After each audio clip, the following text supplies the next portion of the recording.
Doubt இருக்கா? பாடத்தில் doubt இருக்கா? அன்னைக்கு பாடம்லாம் புரிஞ்சுதா புரியல?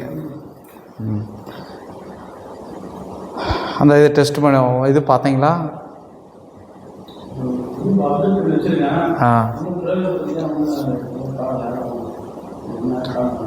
அதானே உங்களை தேடிலாம் வர மாட்டாங்க. நீங்கள் மாந்திரிகர்னு தெரியாதுல்ல.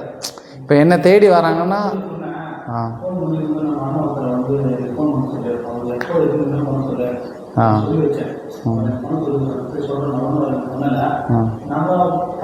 அவராக நம்மளா பண்ணால் பழிக்காது. முதல்ல நீங்கள் மாந்திரிகர்னு காமிங்க, சும்மா மந்திரிக்க ஆரம்பிங்க.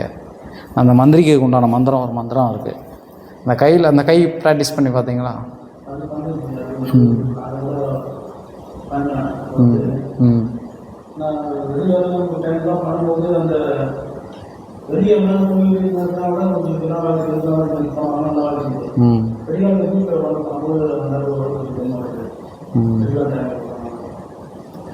துரியத்தை கொண்டு வரணும்.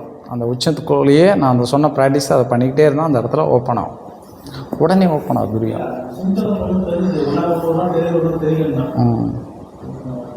ட்ரை பண்ணிக்கிட்டே இருங்க.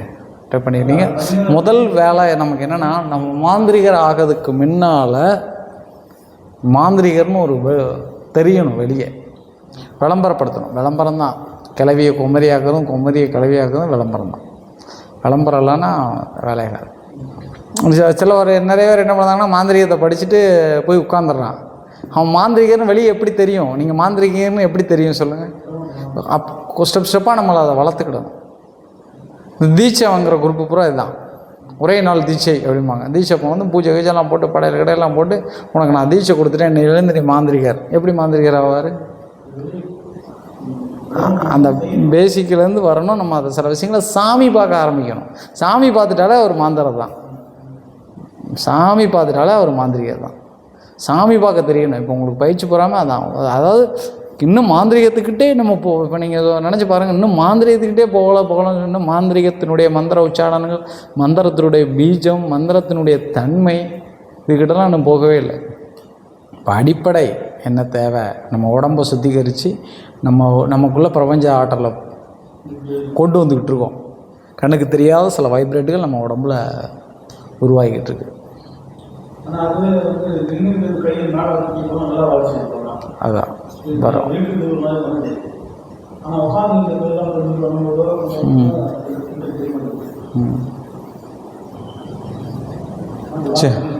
சரி பார்த்துக்கலாம், ப்ராக்டிஸ் பண்ண. அந்த ஜீவ சமாதிகளுக்கு போனால் ஓரளவு இதாக இருக்கும், நல்லாயிருக்கும். ஜீவ சமாதிக்கு போனீங்கன்னா ஒரு பேட்டர்ன் கொடுக்க, ஒரு பவர்னஸ் கிடைக்கும். அவங்களுடைய ஜீவன் அதில் இருக்கும்ல, அதனால்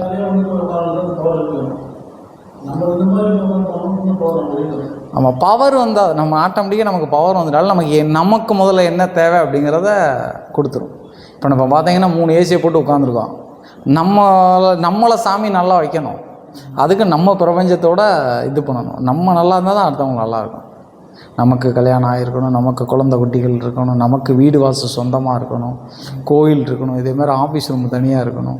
நம்மளை இந்த வெயில் காலத்தில் நம்ம ஏசியில் உட்காந்து கிளாஸ் எடுக்கிற மாதிரி, சாமி பார்க்குற மாதிரி நமக்கு நம்ம தெய்வாதனை நம்ம முதல்ல வைக்கணும். வச்சா தான் அது சரி. இப்போ நம்மளை முதல்ல சரி பண்ணோம், தானாகவே நமக்கு சரி பண்ணிடும். பெரிய பெரிய ஞானிகள், பெரிய பெரிய சாமியார்கள்லாம் இன்றைக்கி பெரிய அளவில் இருக்கவங்க பூரா தியானத்தில் இருக்கவங்க தான். தியானத்தில் இருக்கவங்க. நான் யூடியூப் சேனலுக்கு நம்ம வீடியோ எடுத்துகிட்டு அதை முடிச்சுட்டு நான் யாரெல்லாம் சொல்கிறேன். ஏன்னா நம்ம சேனலில் வந்து எந்த ஒரு யாரையுமே நம்ம சொல்லக்கூடாது அப்படிங்கிறது தான் என்னுடைய. சில சேனல்லாம் எடுத்துக்கிட்டிங்கன்னா ஒரு மாந்திரவாதிக்கு, அதாவது மாந்திரவாதியை பற்றி தப்பாக பேசியே யூடியூப் போட்டுக்கிட்டு இருக்கான் அவன். அப்படி ஏன் அவங்க பேசுகிறாங்க அப்படிங்கிறது, மலையாள மாந்திரிகத்தை பொறுத்தவரை அப்படி பேசக்கூடாது. நம்ம உண்டு, நம்ம வேலையில் நம்ம கரெக்டாக இருக்கணும். அவ்வளோ அடுத்தவங்கள பேசி நமக்கு ஒன்றும் பிரயோஜனம் இல்லை. நம்ம கரெக்டாக இருக்கணும். சரி, இப்போ அடுத்த இதுக்கு வருவோம். சாமி பார்க்க இப்போ நீங்கள் இந்த பிரபஞ்சத்தில் பார்க்கணும்னால ஒரு அந்த வாஸ்து சொன்னோம் இல்லையா, வாஸ்து பக்காவாக நம்ம ரெடி பண்ணிக்கிட்டால் தான் அதை வச்சு நம்ம டெவலப்பாகும். நான் அன்றைக்கி சொன்ன மாதிரி வாஸ்து பார்க்க போகிற இடத்துல செய்வனம் இருக்கா, அந்த இடத்துல பிரச்சனை இருக்கா, அதில் ஓட்டை இருக்கா, கண்ணி இருக்கா அப்படிங்கிறதெல்லாம் நம்ம துல்லியமாக அதில் தெரிஞ்சுக்கலாம், புரிஞ்சுக்கலாம். வாஸ்துக்குள்ளே போயிடுவோமா?